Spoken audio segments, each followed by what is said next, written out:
প্রিয় বন্ধুরা, এক নেক ও পবিত্র মহিলা যে বেঁধে দেওয়া অসহায় এবং মায়াময় বানরের সাথে জীবন কাটাচ্ছিলেন এবং সাক্ষী দিতে যাচ্ছিলেন। এমনকি সেই বানরের সাথে কি এমন ঘটেছিল যে সেখানে উপস্থিত লোকেরা এমন এক সিদ্ধান্তে উপনীত হয়েছিল যা আপনাদের রক্ত ঠান্ডা করে দেবে। এই কাহিনীর শেষ পর্যন্ত থাকবেন, কারণ এটি একটি শিক্ষামূলক কাহিনী। এক জায়গায় একটি বিধবা মহিলা থাকতেন, যার স্বামী কিছু বছর আগে ইন্তিকাল করেছিলেন। তার একটি সুন্দর মেয়ে ছিল, যার জন্য সে খুবই চিন্তিত ছিল। তার কোনো উপার্জনের উপায় ছিল না। তার আত্মীয় স্বজনরা মেয়েটির সাথে সম্পর্ক স্থাপনে অস্বীকার করেছিল, কারণ তারা জানত এই দরিদ্র বিধবা মেয়েকে কোনো যৌতুক দিতে পারবেন না এবং তারা কেন এই দরিদ্র বিধবার মেয়েটি গ্রহণ করবেন। এছাড়া দরিদ্রের কোনো মূল্যায়ন করা হয় না। বিধবা মহিলার মেয়ে এতটাই সুন্দর ছিল যে যে কেউ তাকে দেখত সে তার প্রেমে পড়ে যেত। এবং যখন সে কোরআন তেলাওয়াত করতে বসত, তার মুখ থেকে ফুল পড়ত। একই অঞ্চলে এক দয়ালু সর্দারও বসবাস করতেন, যিনি খুবই নেক ছিলেন এবং গরিবদের সাহায্য করতেন। যখন তাকে বিধবা মহিলার মেয়ের কথা শোনানো হলো, কেউ তার মেয়েকে কেবল দরিদ্র হওয়ার কারণে গ্রহণ করতে চাচ্ছিল না, তখন তিনি বিধবাকে বার্তা পাঠান যে তিনি তার মেয়েকে বিয়ে করতে রাজি এবং তাকে কোনো যৌতুকের প্রয়োজন নেই। বিধবা মহিলাও এই প্রস্তাব গ্রহণ করলেন এবং তার মেয়েকে 2 কাপড়ে সেই দয়ালু সর্দারের সাথে বিবাহের জন্য পাঠিয়ে দেন। বিবাহের কিছুদিন পর বিধবা মহিলা ইন্তেকাল করেন। সেই সর্দারের কোনো সন্তান ছিল না, শুধুমাত্র স্ত্রী ছিল তার সহায়। বিবাহের অনেক সময় পরও সর্দারের কোনো সন্তান হয়নি এবং তার শারীরিক অবস্থা খারাপ হতে শুরু করেছিল। তখন আল্লাহর সিদ্ধান্তে সে নেক ও পবিত্র মেয়ের উপর দুঃখের পাহাড় পড়তে শুরু করেছিল। একদিন সর্দারও পৃথিবী ছেড়ে চলে যান এবং সেই মহিলা একা হয়ে যান। এই মহিলা হাফিজে কুরআন ছিলেন, কঠোর পর্দা মেনে চলতেন এবং সর্বদা আল্লাহর স্মরণে মগ্ন থাকতেন। তার স্বামী ছিল অঞ্চলের দয়ালু সর্দার, তাই মহিলার নেক নামী অনেক জায়গায় জানত। সবাই জানত তিনি খুবই পবিত্র, চিন্তাশীল এবং এক ভালো মানুষের স্ত্রী। এমনকি ধর্মপ্রাণ মানুষও তার দোয়া নিতে দূর দূর থেকে আসতেন। যে কোনো কঠিন সমস্যা হলে তিনি তার সমাধান করতেন, তাই সবাই তার সম্মান করত। যতদিন তার স্বামী ছিলেন, কেউ কখনো তাকে আঙ্গুল তুলতে সাহস পায়নি। তার সৌন্দর্য ছিল এবং তিনি তরুণও ছিলেন। দুর্ভাগ্যবশত তার কোনো সন্তান ছিল না, কোনো পুরুষের ছায়া ছিল না, অর্থাৎ তার স্বামীও নেই এবং তার মা বাবা ভাই কেউ ছিল না। তিনি একা তার বাড়িতে থাকতেন। তিনি জানতেন এখন তিনি একা এবং সমাজ তাকে প্রশ্ন করতে শুরু করবে।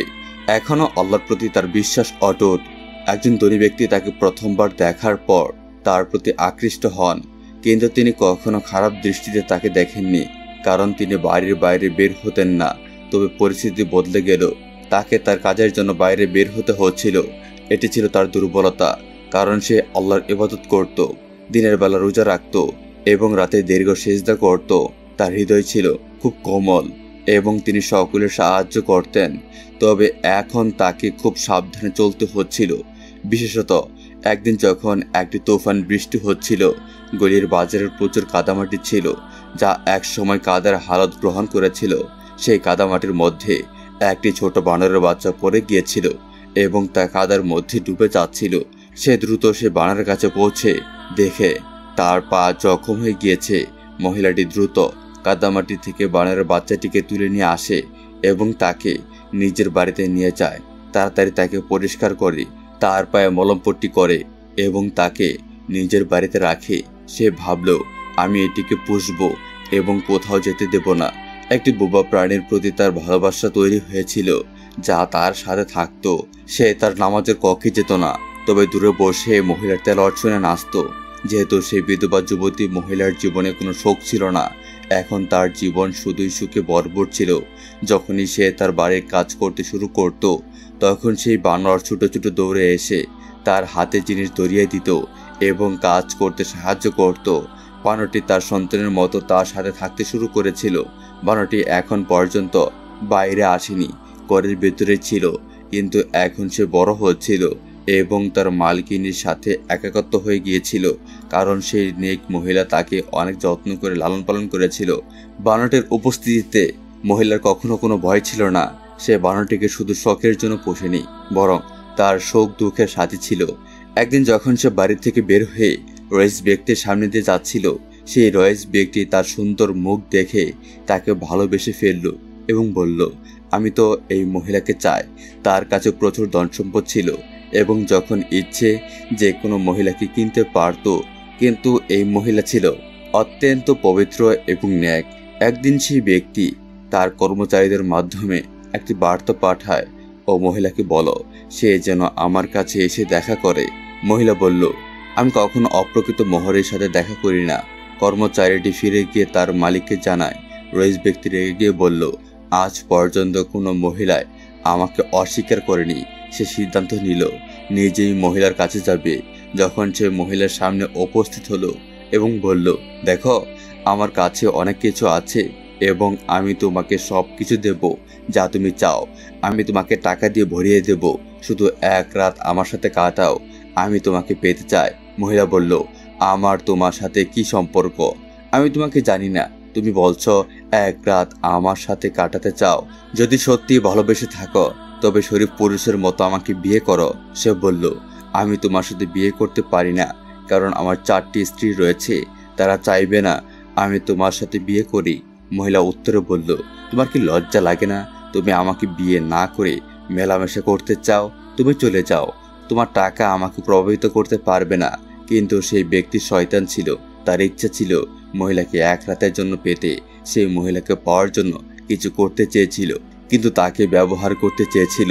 সে চেয়েছিল যে একবার মাত্র এক রাতের জন্য সেই মহিলাকে অধিকার করে নিক। সেই মহিলাকে স্ত্রী হিসেবে গ্রহণ করতে চায়নি, তবে তাকে ব্যবহার করতে চেয়েছিল। একদিন সে ভাবল, আমি তাকে আমার লোকদের দিয়ে তুলে নিয়ে আসব। সে তার কিছু খারাপ লোককে পাঠিয়ে দিল, যারা দরজা ভেঙে যখন মহিলাকে তুলে নিতে চাইল, তখন তারা এমন এক শক্তি অনুভব করলো যেন তাদেরকেও ধরে ফেলে ছুঁড়ে ফেলে দিচ্ছে। এটা ছিল এমন এক অদৃশ্য শক্তি যা মহিলাকে রক্ষা করছিল। তারপর তাদের চোখ পড়ল একটি বানরের উপর, যা মহিলার পাশে বসে কান্না করছিল। বানরটির চোখ থেকে অশ্রু ঝরছিল এবং দোয়ার জন্য তার হাত উঠানো ছিল। আকাশের দিকে তাকিয়েছিল। তারা ভয় পেয়ে নিজেদের মালিকের কাছে গিয়েছিল। তাদের পা কাঁপছিল এবং বলল, আমরা জানি না সে মহিলা কিছু বিপজ্জনক মহিলা। আমরা তাকে স্পর্শই করতে পারি না। আমাদের তো কেউ তুলে ফেলে দিয়েছে এবং তার কাছে এমন এক জাদুকরি বানর আছে। আমরা আর সেখানে যাব না। সে হতাশ হয়ে বলল, এখন কি করব? এই মহিলা তো আমার হাতে আসছে না, আর এই লোকেরা একটি দুর্বল মহিলাকে ধরতেও পারল না। কিসের শক্তি তারা বলছে? তারপর সেই ব্যক্তি ষড়যন্ত্র করল এবং সেখানে উপস্থিত আরো 3জন ধনী ব্যক্তিকে তার সাথে যুক্ত করলো। বলল, দেখো, সেখানে একটি অত্যন্ত সুন্দর, হুবহু সুন্দর মহিলা থাকে, যার সৌন্দর্য অতুলনীয় এবং তার কোনো সন্তানও নেই। আমি তাকে পেতে চাইছিলাম, কিন্তু সে আমার ফাঁদে পড়ছে না। আমি আমার লোক পাঠিয়েছি, তবে সে তাদের কাবু হয়নি। এখন তোমরা আমার সাথে মিলো এবং আমরা তার বিরুদ্ধে অভিযোগ তুলব, কারণ সে আমাকে প্রত্যাখ্যান করেছে। আজ পর্যন্ত কোনো মহিলা আমাকে না বলেনি। তোমরা একবার দেখো, যদি সে তোমাদের হাতে আসে তবে আমরা সবাই সমানভাবে তাকে ভাগ করে নেব। তারা সবাই একত্রে মহিলার কাছে গেল এবং এক ফাঁদে তাকে ফেলতে চাইল, কিন্তু সে মহিলাটি ছিল বিশুদ্ধ এবং সৎ। তাকে বুঝতে পেরে সে জানল যে এরা শয়তান এবং তার সাথে কিছু করতে চায়। সে তাদের সকলের সঙ্গে তেমনই আচরণ করল, অর্থাৎ তাদের একই উত্তর দিল। তারা পরাজিত হয়ে ফিরে এসে রইসের কাছে গিয়ে বলল, তুমি যা বলেছিলে তা ঠিক ছিল। সেই মহিলা তো কারো কথায় আসতে রাজি ছিল না। রইস বলল, কিন্তু আমি তার থেকে প্রতিশোধ নিতে চাই। আজ পর্যন্ত আমাকে কেউ অপমান করেনি। এখন আমরা সবাই মিলে এখানে যারা আছি তাদের হৃদয়ে খারাপতা সৃষ্টি করব। তার বিরুদ্ধে সবাইকে বেহুদা কথাবার্তা বলবো। সবাই তার সম্মান করবে না, দেখবে না। আমরা তাকে এই এলাকা থেকে বের করে দেব। সেই মহিলা ওই ব্যক্তির সব অপকর্ম জানত, তবে তবুও সে সৎ ছিল এবং সব পাপ থেকে নিজেকে রক্ষা করছিল। সেই শয়তান পুরুষ পুরো এলাকার সব ধনী গরিব মানুষকে তার সঙ্গে জড়িত করে নিয়েছিল, কারণ তার একটি নাম এবং মর্যাদা ছিল। যখন সে মিথ্যা গল্প বলল তখন সবাই বিশ্বাস করল, সবাই তাকে বিরক্ত করত, তার ঘরে পাথর ফেলে দিত। সে ধৈর্য ধরে তা সহ্য করে চলেছিল, কিন্তু একবার তোর সীমা পার হয়ে গিয়েছিল। সবাই এতটা নিচে নেমে গিয়েছিল যে মানবতা লজ্জিত হয়ে পড়ল।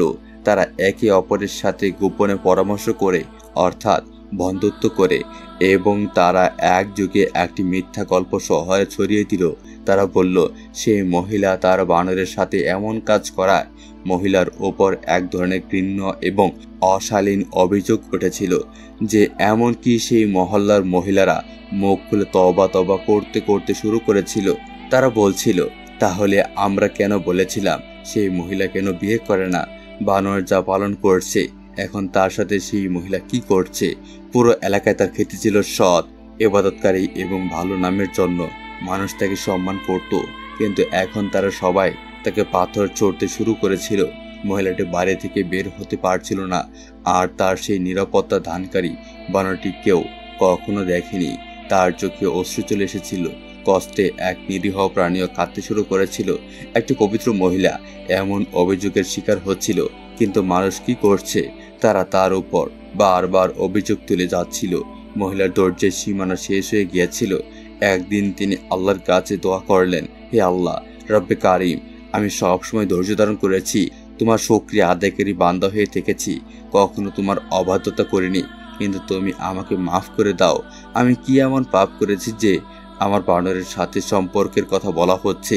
এটি আমি একজন মানবতার দৃষ্টিকোণ থেকে করেছি।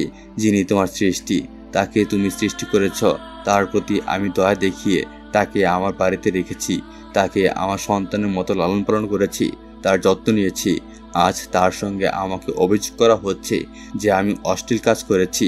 হে আল্লাহ, তুমি এখন একজন ব্যক্তি পাঠাও যে সঠিক বিচার করতে সক্ষম। হে আমার পালনকর্তা, তুমি আমার চরিত্রের সাক্ষ্য এমনভাবে দাও যে পুরো পৃথিবী দেখতে পারে। পুরো রাত তিনি দোয়া করতে করতে থাকলেন, এবং সেই নির্বাক বানরও মহিলার পাশে বসে হাত তুলে দোয়া করছিল। এরপর আল্লাহ তাদের দোয়া কবুল করলেন। এখন এখানে সেই 4টি নিন্দিত মানুষ ছিল যারা সেই মহিলাকে নিচু করতে সর্বোচ্চ চেষ্টা করেছিল। তারা পুরো মহল্লাকে একত্রিত করে বলল, শুনেছি এখানে একজন কাজী আছেন যিনি সঠিক সিদ্ধান্ত নেন। কেউ বলল, হ্যাঁ, এখানে একজন খুব বড় আল্লাহর বান্দা আছেন যিনি সৎ এবং বিচার করেন। যাদের কোনো সমস্যা থাকে তারা তার কাছে যায়। তখন রইস বলল, তাহলে তিনি আমার কথা শুনবেন, চলুন দেখি তিনি আমাদের জন্য কি সিদ্ধান্ত নেন। তার 3 সঙ্গী বলল, আমরা বলছি ওই মহিলাকে সাথে নিয়ে চলুন।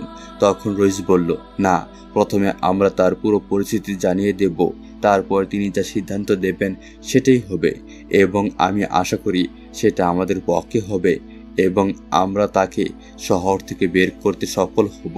তাদের সেই সন্ধ্যায় 4টি নিকৃষ্ট পুরুষ পুরো মহল্লার সঙ্গে আল্লাহর বান্দা কাজীর দরবারে পৌঁছালো এবং পুরো গল্প শুনিয়ে দিল। তারা বলল, এই মহিলা একজন অশ্লীল মহিলা, এবং তিনি শুধু মানুষ নয়, এক নির্বাক প্রাণীকেও পর্যন্ত ছাড়েননি। মানুষ দূরের কথা, তিনি বানরকেও রেহাই দেননি। আমরা চাই তাকে আমাদের মহল্লা থেকে বের করে দেওয়া হোক, তাকে পাথর মারানো হোক, অপমান করা হোক, তাকে রক্তাক্ত করা হোক। এমন মহিলার শাস্তি শুধুমাত্র পাথরের শাস্তি হতে পারে, কারণ তার কারণে আমাদের মেয়েদের উপর খারাপ প্রভাব পড়ছে। আল্লাহর বান্দা কাজী, যিনি আল্লাহ সবচেয়ে সৎ এবং প্রিয় বান্দা ছিলেন, তিনি বললেন, এরা নিশ্চয় মিথ্যা বলছে, কিন্তু লোকানো আছে। আগে আমাকে মহিলাকে ডেকে আনতে হবে, তাকে দেখতে হবে। তিনি তার একজন কর্মচারীকে আদেশ দিলেন, যাও ওই মহিলাকে ডেকে আনো। শহরের কাজী, আল্লাহর বান্দা তোমাকে ডাকছেন। তিনি একজন জ্ঞানী ব্যক্তি, তাকে একটি গুরুত্বপূর্ণ সিদ্ধান্ত নিতে হবে। সেই কর্মচারী মহিলার কাছে গিয়ে পৌঁছালো এবং বার্তা দিল, তোমাকে কাজী সাহেব ডাকছেন। তিনি অত্যন্ত বিদ্যমান এবং প্রজ্ঞাময় ব্যক্তি, তাকে একটি গুরুত্বপূর্ণ সিদ্ধান্ত নিতে হবে। মহিলা বলল, আমাকে কেন ডাকা হচ্ছে? তিনি বললেন, আমি জানি না, তবে কাজী সাহেব আপনাকে ডাকছেন এবং তার আদেশ অমান্য করা যায় না। আপনাকে আমার সাথে যেতে হবে। মহিলা প্রস্তুত হলো এবং তার সাথে কাজী সাহেবের দরবারে পৌঁছালো। এই ঘটনা সেই পুরুষদের জানা ছিল না। কাজী সাহেব মহিলাকে একসাথে ডেকে বললেন, আমাকে বলো, আপনি কি সত্যিই সেই কাজ করছেন যা বলা হচ্ছে, এমনকি একটি বানরের সাথে? মহিলা এটা শুনে এতটাই কষ্ট পেল যে তাকে বানরের সাথে এমন অশ্লীল অভিযোগ আনা হচ্ছে। তার খুবই দুঃখ হচ্ছিল। সে বলল, আপনি তো নিজেই আল্লাহ সৎ বান্দা, জ্ঞানী, আপনি জানবেন এবং বিচার করবেন, কারণ আল্লাহ তাআলা সৎ বিচারকদের পছন্দ করেন। কাজী সাহেব বুঝতে পারলেন যে সেই মহিলা সত্যি বলছেন। তিনি আবার দরবারে ফিরে এলেন এবং আদেশ দিলেন, এই চারজনকে একে একে আলাদা করা হবে। আমরা প্রতিটি ব্যক্তির কাছ থেকে আলাদা আলাদা প্রশ্ন করব এবং তাদের সাক্ষ্য নেব। প্রথমে রইস ব্যক্তিকে ডাকা হলো। তাকে কাছে ডেকে কাজী সাহেব জিজ্ঞেস করলেন, তুমি তো বলেছ যে ওই মহিলার সাথে বানরের এমন কিছু সম্পর্ক ছিল, তুমি তো নিশ্চয়ই বানরটিকে দেখেছ। ব্যক্তিটি বলল, হ্যাঁ। তারপর সে বলতে শুরু করলো, এটা সিংহওয়ালা, কালো রঙের। কাজী সাহেব বললেন, ঠিক আছে। এরপর দ্বিতীয় ব্যক্তিকে একা ডাকা হলো এবং তার কাছে একই প্রশ্ন করা হলো। কিছুক্ষণ চিন্তা করে সে নিজেই বলল, এটা সুরক, গা ডার্ক রাঙা রঙের। তারপর তৃতীয় ব্যক্তিকে কাজী সাহেব তার কাছ থেকে একই প্রশ্ন করলেন, তুমি যে মহিলাকে জিনার বলে আখ্যায়িত করছো, সে তো একজন পরিচিত মহিলা, বলো সেই বানরের রং কি? সে বলল, যদি আমি চিনতে না পারি তবে আর কে চিনবে?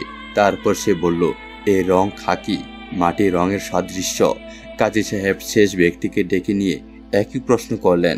সে তড়িৎ উত্তর দিল, আমি তো অন্ধকারেও তাকে চিনে ফেলতে পারবো। তার রং আমি ভালো করে জানি, তার রং সাদা।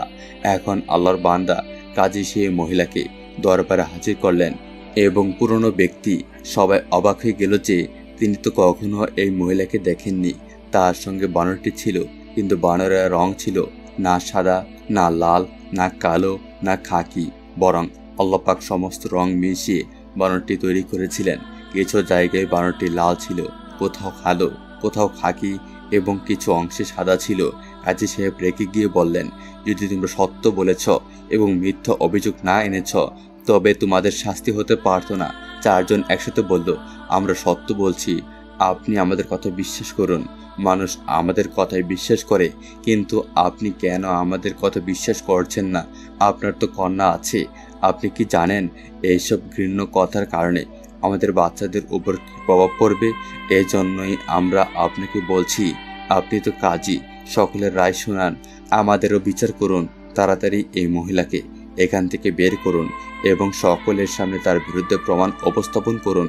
বৃদ্ধ বললেন, এটা তো আল্লাহর সিদ্ধান্ত, আল্লাহ তাআলা সবচেয়ে ভালো জানেন। কিন্তু তোমরা তো ইতিমধ্যে ওই মহিলার বিরুদ্ধে সাক্ষ্য দিয়ে দিয়েছ, তাই না?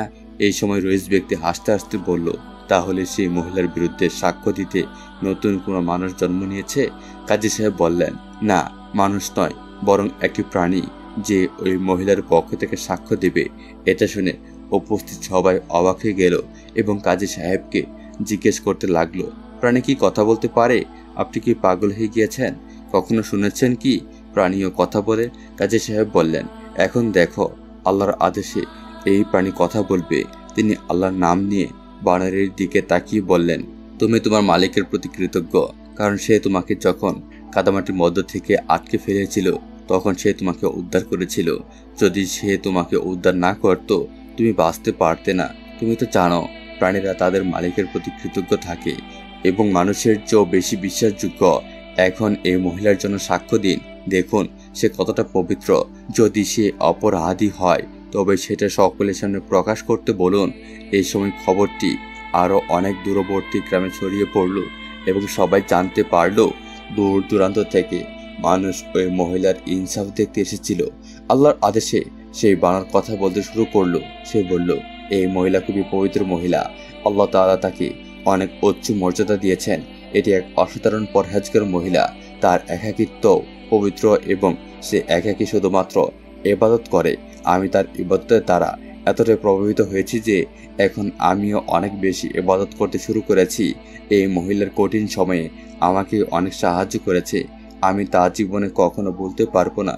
যখন এই লোকেরা রাতে এসে পবিত্র মহিলার ইজ্জত নষ্ট করতে আসতো তখন আমি কাঁদতে কাঁদতে আল্লাহ তাআলার কাছে দোয়া করতাম, হে আল্লাহ, এই মহিলার হেফাজত করুন, আমাকে সাহায্য করুন।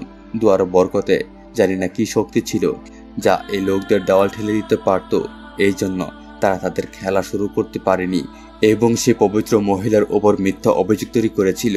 আল্লাহ ওয়ালা কাজীর রায় দিলেন, এই পবিত্র মহিলার বিরুদ্ধে মিথ্যা অভিযোগ আনা হয়েছে তাকে নিচু করার জন্য এবং এমন নিকৃষ্ট কথা বলা হয়েছে যা কোনো পবিত্র চরিত্রের মহিলার সাথে বলা উচিত নয়। যারা এই কাজ করেছে তারা দুজকে যাবে। আল্লাহ তাআলা তাদের কখনো মাফ করবেন না। এখন এই রায় চূড়ান্ত হয়েছে যে তাদেরকে বাজারের মাঝে ঘুরিয়ে সারা মুখ কালো করে দেখানো হবে, যাতে ভবিষ্যতে কেউ এমন কাজ না করে। এমন এক পবিত্র মহিলার বিরুদ্ধে মিথ্যা অভিযোগ আনা হলে 100 বার চিন্তা করতে হবে। এবং সেই মহিলাটি চোখে পানি নিয়ে আল্লাহর সাহায্য স্মরণ করছিল। আল্লাহ তাআলা তাকে কিভাবে রক্ষা করছেন, কিভাবে তার ইজ্জত রক্ষা করেছেন। সেই বানরও তার সাথে কাজ ছিল। এখনো সেই চারজন ফিরে যায়নি। তারা বলতো, হে আল্লাহর পরহেজগার বান্দা, আমরা মাফ চাই, আমরা গুনাহ করেছি। এই আমাদের বোন, আমরা তাকে খুব খারাপ কথা বলেছি, আমাদের মাফ করে দিন। আমরা ভবিষ্যতে তাকে কিছু বলবো না। কাজী সাহেব বললেন, এখন তোমাদের রায় চূড়ান্ত হয়েছে। এই দরবারে যে রায় হয় তা অটল রায় হয়। তোমাদের মাফ নেই। তুমি এই মহিলার সাথে খুব খারাপ ব্যবহার করেছ, এবং যে কেউ কোনো নিঃসঙ্গ মানুষকে ইচ্ছাকৃতভাবে এমন নিকৃষ্ট অভিযোগ দেয় তার জন্য এই শাস্তি। তারপর সেখানে উপস্থিত সবাই মিলিত হয়ে সেই লোকগুলোকে পৃথিবী জুড়ে ঘুরিয়ে দিয়ে তওবা করালেন এবং শহরের শান্তি প্রতিষ্ঠিত হলো। প্রিয় বন্ধুরা, এই কাহিনী থেকে আমাদের শেখানোর বিষয় হলো, যে কোনো মানুষকে মাথায় না ভেবে মিথ্যা অভিযোগ করা খুবই খারাপ কাজ এবং এটি আল্লাহ রাব্বুল আলামিনের ইজ্জতের কাছে অপছন্দনীয় এবং এটি একটি বড় পাপ। প্রিয় বন্ধুরা, যদি আপনাদের এই ঘটনা ভালো লেগে থাকে তবে প্রথমেই ভিডিওটি আপনাদের পরিবার এবং বন্ধু আত্মীয়র সাথে শেয়ার করুন, কারণ তাদেরও উপদেশ ও শিক্ষা লাভ হবে। এবং চ্যানেলটিকে সাবস্ক্রাইব করে রাখুন। ধন্যবাদ।